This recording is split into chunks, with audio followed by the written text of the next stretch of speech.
Hello and welcome to the last edition of the FM21 A-League Rundown here on YouTube. We finally got there on Football Manager 2021, the conclusion of the regular season. As has become traditional, we begin with Adelaide United, and dominating the headlines are several players returning from loan deals to their parent clubs, including Pacific Nyongabiri, Mohamed Toure and this man, Kusini Yengi. They've gone back to the Reds, while Aaron Calver returns to Western United. Connor Metcalfe was third in the May Young Player of the Month stakes. He finished behind both Ben Falami, the winner, and our very own Josh Nisbet. Adelaide lost on the final day to ourselves, the Mariners, 3-1, George Timoteou with the Reds' goal.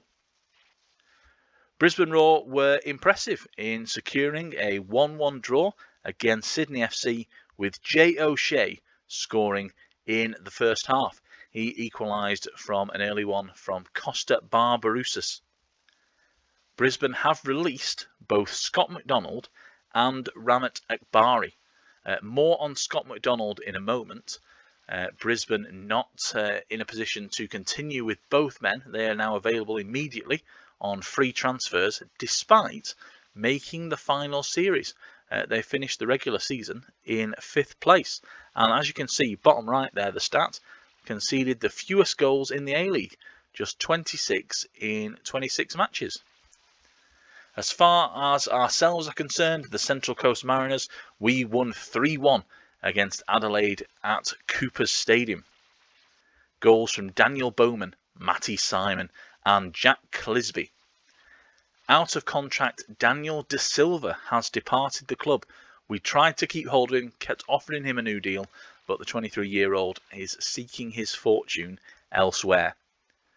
A replacement is a priority, with both Scott McDonald and this man, Adam Lafondra, on the shopping list. He's been released by Sydney FC, so we have swooped in to offer him a deal. Whether that works out for us, I think we can get them over the line for the finals. As long as they're registered before the final series starts, I think we're fine. There is also voting taking place, of course, for Goalkeeper of the Year, Player of the Year. Our very own Mark Birighitti should feature in the Goalkeeper of the Year stakes. Good luck to him. MacArthur FC did not make the top 6 in their maiden A-League campaign, so they couldn't do exactly what Western United did a year ago in their first season. A win on the final day over Newcastle Jets wasn't enough, and in the end of season awards, it was Tommy Orr was named Fans Player of the Season, ahead of 14-goal striker Matt Derbyshire. 56% of the vote going to Tommy Orr then, who really in real life hasn't replicated his form that we've seen here in Football Manager, but I suspect there's plenty of time on his clock for the former Socceroo. Melbourne City earned 4th on the A-League ladder. Has to be said that they've had a pretty good season to finish up in the final series position. They ended the year with a 4-1 thrashing of Western United. Florin Berenguer and Luque were both on the score sheet, but the most impressive was player of the match Craig Noon. He got 2 goals and 1 assist for a rating of 8.4. As mentioned, he has recently signed a new deal with City, despite it looking at various times of the season that he was going to depart. Melbourne Victory snuck into the top 6 ahead of big blue rival Sydney FC with a Desmond, a 2-2 draw at Bankwest Stadium against Western Sydney Wanderers.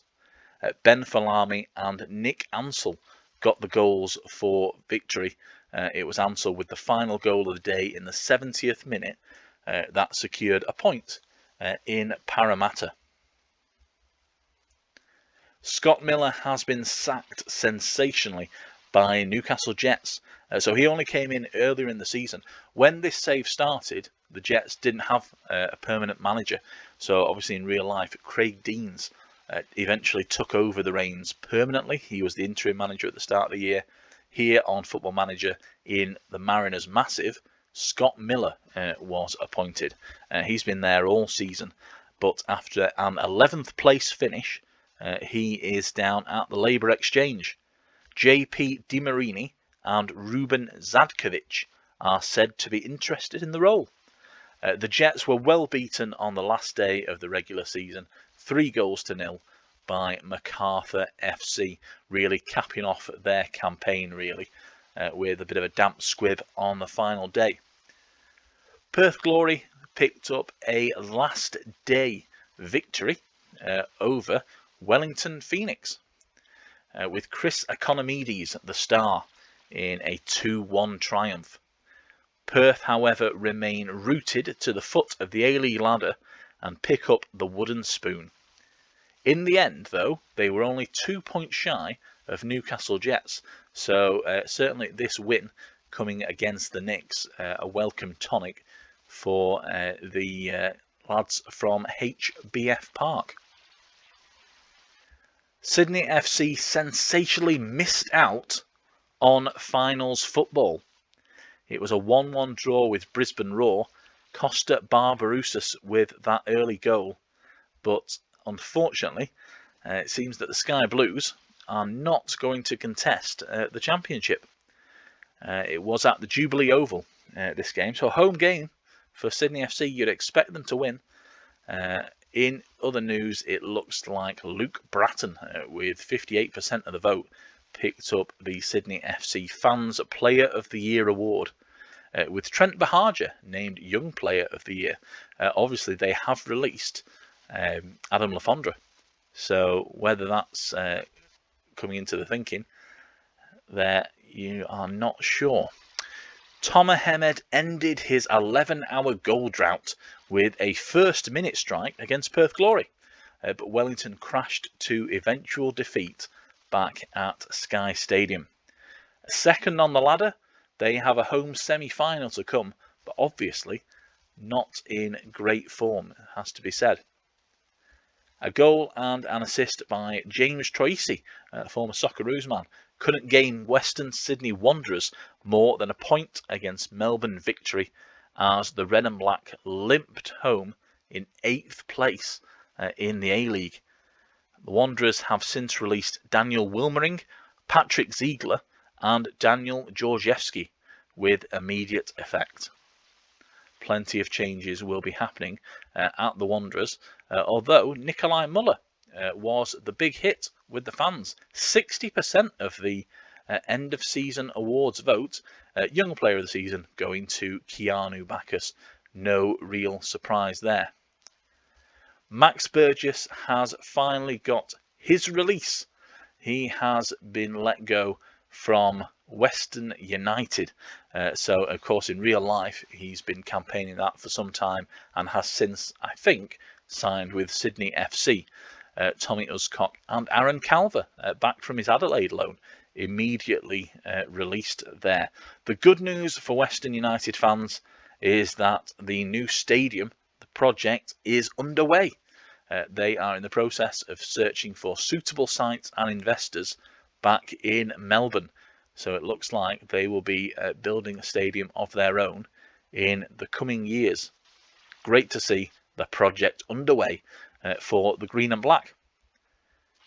In terms of the final league table, here it is. Central Coast Mariners winning the league by 13 points ahead of Wellington Phoenix, who were closed in a little bit. They're only 6 points ahead there of Adelaide United.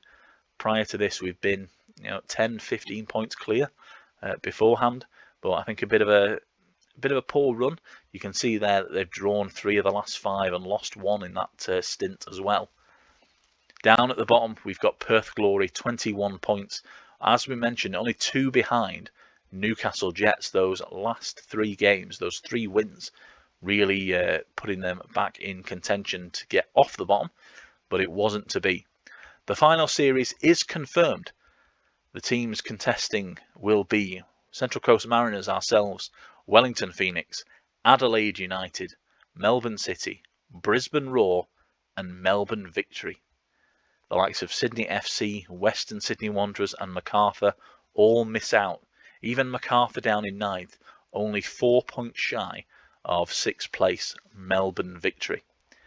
In terms of the fixtures to come, first elimination final will be Melbourne City taking on Brisbane Roar, and that will be followed by Adelaide United hosting Melbourne Victory in an original rivalry clash. Next to come on Thursday will be a bit of a preview ahead of the finals, and then the following week these games will take place. They're due to happen the week commencing the 7th of June. There you have it. Rundown has now come to an end.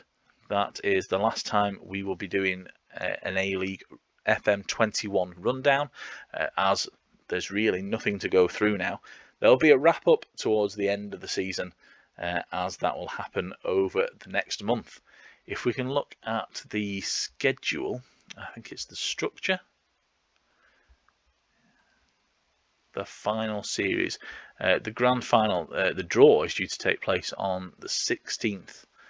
Let's just see if I can find the rules. Here we are.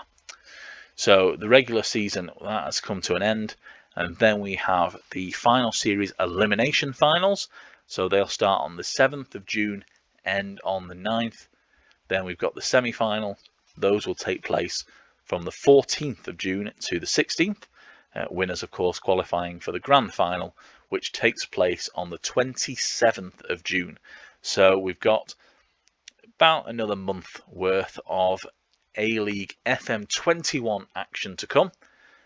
Following that, who knows? But the Mariners are in. We are ready to contest a home semi-final.